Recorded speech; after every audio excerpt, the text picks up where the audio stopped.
Do you want to meet Andy Russell? Do you want to see a studio preview? Do you want to take a Hollywood tour? Yes, the American Broadcasting Company presents Hollywood Tour, a program for the millions of Americans who would thrill to the drama of Hollywood if they could see behind the scenes. And here to tell you all about it is Hollywood's favorite man about town, Photoplay Magazine's ace news reporter, Cal York. Well, greetings to all of you. Here in the most exclusive broadcast to originate in Hollywood, we're making it possible for many of our friends to realize the dream of a lifetime, to see movies in the making, visit homes of stars and the high spots of the town. Each day we ask our guests a question, and the first two ladies who answer correctly are taken on a magic carpet tour of Hollywood. Today the question is, name 3 popular motion picture stars whose last name is Scott. And if you at home don't know, and I'll bet you do, we'll give you the answers presently. Right now, I want you to meet the 2 lovely ladies who took our Hollywood tour yesterday. Mrs. Larry Graver, recently of New York. Where did you live in New York, Mrs. Graver? In the Bronx. Do anything fascinating there? No, just sat around and waited to get married. Seems a reasonable occupation. My second lady is Mrs. Curtis Jackson of Inglewood. What do you do in Inglewood, Mrs. Jackson? We have a baby shop. You do? Do you have any babies of your own, too? Well, I have 3 of them. Oh, then you know all about it, don't you? Shopping and babies. We've had Gail Patrick and Benny Barnes in our program talking about their baby shops. We're delighted to have you, Mrs. Jackson.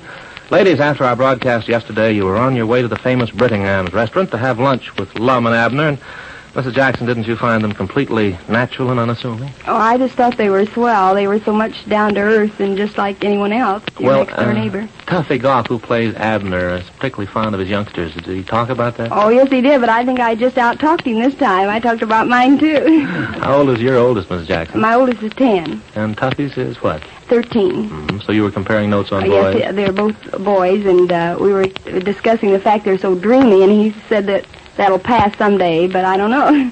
Gee, mine isn't dreamy yet. He may be a little backward. How about that Lumburger, Lum's invention that you had for lunch, Mrs. Graver? Oh, I'm still trying to decide what it was made of. What the Lumburger is made out of? I think that's a secret, but we might be able to describe what it looked like. Well, when they brought it out on the plate, it really looked lovely, just like an Easter bonnet.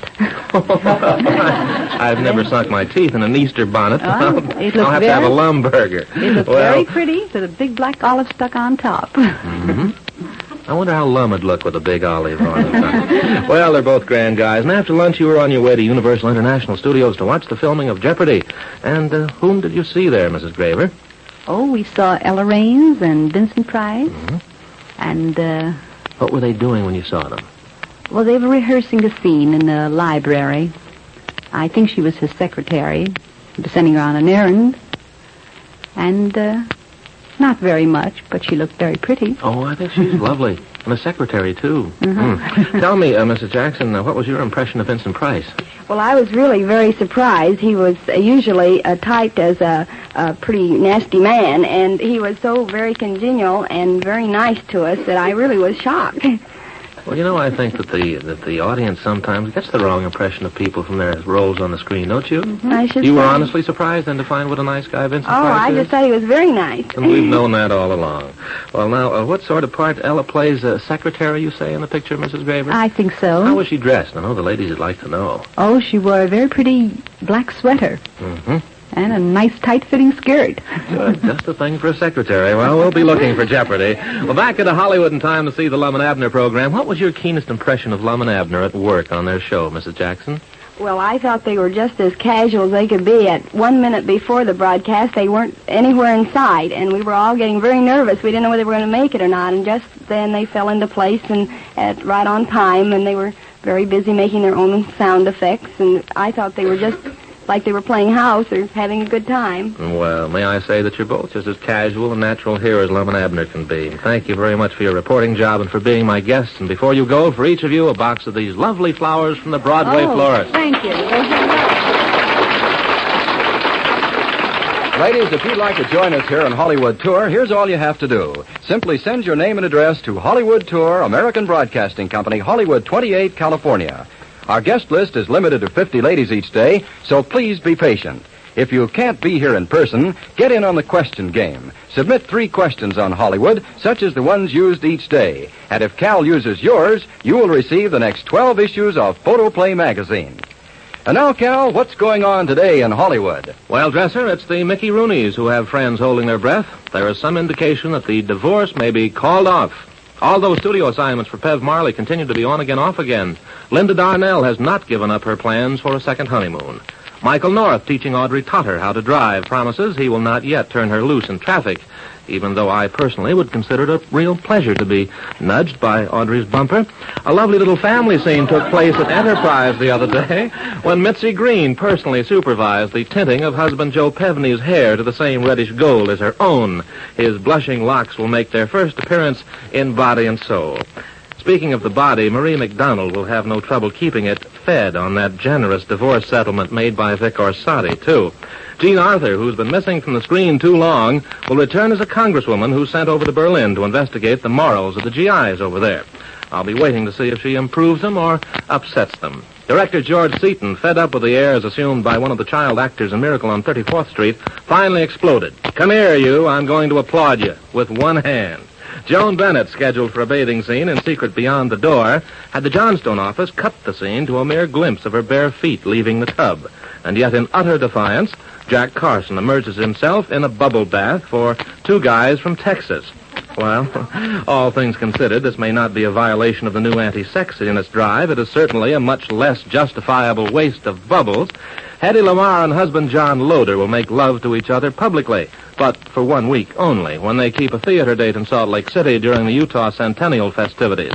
Peg Cummins took her British boyfriend, Ronald Millar, out for a roast beef dinner. He's returning to England soon, where red beef is currently just a memory. Date specialist Bentley Ryan, dining at the Bocage, had luscious Maggie Chapman for dessert. Exclusive! Mr. and Mrs. Andy Russell have secretly begun a series of recordings together under the team name Andy and Della. The first to be released soon is expected to do startling things. It's been said that when Andy sings Amor, couples head for the preacher before he's halfway through the second chorus. The insinuatingly romantic undertones in Andy's voice are undoubtedly deliberate, although he may deny this. I don't deny a thing, Cal. How do you think I got Della to marry me? Well, we've got an idea. Ladies, here he is, Della's fella, better known as Andy Russell. Andy, I understand that troubadour's talent of yours is a heritage from the Spanish dons of early California. It is? What do you know? Me, I was born in later California in one of the toughest neighborhoods in Los Angeles. Well, just the same, I'll bet that madre and padre of yours hadn't forgotten any of the old romantic Spanish customs. I guess not. When I arrived, Henry, Tommy, Eddie, Ralph, Bobby, Charles, Tony, Vera, and Jenny were all there before me. We talk about Manny, Mo, and Jack. But maybe that mob scene you were raised in is the reason you handle kids so well today. Your Russell Sprouts have a reputation for being the best-behaved fan club in existence. Well, I try to treat them right, Cal. I used to stand in line at theaters when I was a kid myself. Mm-hmm. I'd say you were waiting for Crosby, but Bing might tell somebody my age, too. Who was your hero? Ralph Robigo, my father. He was a movie extra, and believe me, the Robigo kids never missed a film that showed even the back of his ears on the screen. You know, there was one with Richard Barthelmess in which my dad rode into sight on a big black horse yelling, "Vámonos!" Ah, speaking part. Yeah, we sit through every show waiting for that "Vámonos," and then we tear the house up. Wonderful. There's a hint for all actors. Grow your own fan club. But what's your secret for controlling those rough autograph fans in New York? The ones that tear up the house and the actors, too. Well, most people run from them, Cal, and I don't. You know, kids are like a horse. If he knows you're afraid of him, he'll take advantage of you, and I talk to all of them. Mm-hmm. From an armored car, of course. No, we let them in backstage 5 or 10 at a time. It's hard work, but I find it's paid off. Ah, yes. The faith and confidence of youngsters is a fine thing. But, Andy, have you told them about Copacabana yet? Why, I think it's a pretty good picture, Cal. That's not what I mean, and you know it. Those little love scenes with Carmen Miranda, all in the story, you know. I play a singer trying to get along. And stopping at nothing, you might say. Oh, and that Groucho Marx, he's the funniest fellow in the world. A really dyed-in-the-wool comedian. Ah, did you say died in the world? Oh, Cal, do I have to talk about that? Somebody's got to explain it to those kids. Well, all right, here goes. I'd done some singing parts in 3 pictures before, and I didn't like myself in any one of them, and I wouldn't sing for the lead in Copacabana unless I liked the test, so they called in the experts. And? Well, first they decided I had too much hair, and they pulled out some. Then decided I had too many teeth. Uh-huh, the Yanks came, huh? No, they let those stay in. See? Finally, they discovered that my hair being black made the teeth show up too white. They discussed bleaching it. Ah, face worse than dying. Oh, Fate. boy, they took me into a beauty shop and turned me out bright red. Kel, it was really awful. I sneaked home and hid out all weekend. My heart bleeds for you, even though you're just a brownette now. Complete improvement, I hear on the screen. They tell me your wife stuck by you, though, through the whole thing. Well, Kel, I've merely got the most wonderful wife in the world, believe me. And I think you're going to like those records we're making together. You know, Della was once a singing star at the Real Copacabana in New York. I know. Incidentally, that home of yours, Casa Amor, is pretty wonderful, too. We like it, and we started working on it 3 years before we were married, and now it's got just about everything we dreamed of. A pool, badminton, stables, tennis courts, movie theater. In fact, why don't you come on out? Say, 2 of our lucky ladies are going to take you up on that this very afternoon. Good. And if I didn't have a date to buy your latest recording, the anniversary song, I'd be with them. Well, don't let me detain you. I'll be sure to catch you on the hit parade, too, Andy. And thanks a lot, Andy Russell, for a swell time. Thank you. And now, the news that you've been waiting to hear. Who is going to tour Hollywood today? Before we went on the air, the ladies in our audience were asked a question, and here's the answer, as sent in by Mrs. Don Gilchrist of Venice, California. Name 3 popular motion picture stars whose last name is Scott. Lisbeth Scott, Randolph Scott, Zachary Scott, even throw in Martha Scott. Take your choice. The first 2 ladies who answered these questions correctly will step into a shining Tanner Gray Line limousine and be on their way to tea with Mr. and Mrs. Andy Russell at their Casa Amor, and dinner at Shuggy's Tropics, noted for its exotic food and atmosphere. And tonight, a special showing of Sinbad the Sailor, the Technicolor extravaganza, featuring Douglas Fairbanks Jr. and Maureen O'Hara, to be shown on the RKO lot. But now it's time to announce the winners. I'll take my traveling mic and go out into the audience to congratulate the lucky ladies. My first winner is Mrs. Jack Wilder. Where are you, Mrs. Wilder? Stick up your mitt. Let me see. Oh, here you are. Over here. She's almost speechless. How are you, Mrs. Wilder? Fine. Have you ever seen Andy Russell's home? Have you ever seen a studio preview? No. Where you live? Los Angeles. Oh, I hope you speak a lot louder than that tomorrow, Mrs. Wilder, when we get together again. And my second winner is Mrs. Teresa Dwyer.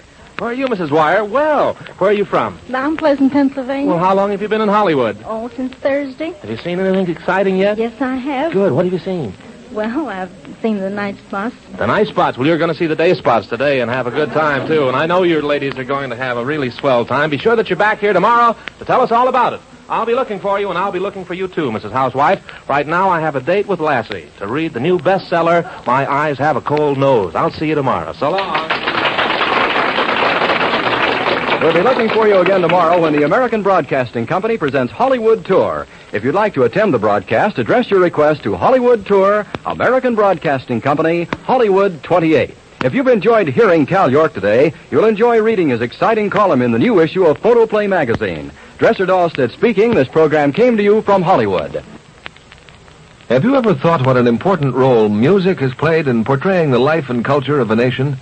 Great music, I mean, such as the Boston Symphony Orchestra presents in its Tuesday night concerts over most ABC stations. There's the music of Chopin, for instance. Through his lovely polonaises, Chopin helped to glorify the colorful life of the Polish people. Then, of course, the life of the ancient Norseman comes alive in the stirring, gripping ring cycle of the immortal Wagner. As for present-day composers, you've probably all heard the famous symphonies of Shostakovich, which depict the life of his Russian countrymen during the past Great War. But one could go on and on with a countless list of composers who have recorded their country's history in music that will live forever. Music that everyone can enjoy each Tuesday evening when Serge Koussevitzky directs one of the world's finest orchestras, the Boston Symphony, in concert broadcasts heard over most of these same ABC stations. This is ABC, the American Broadcasting Company.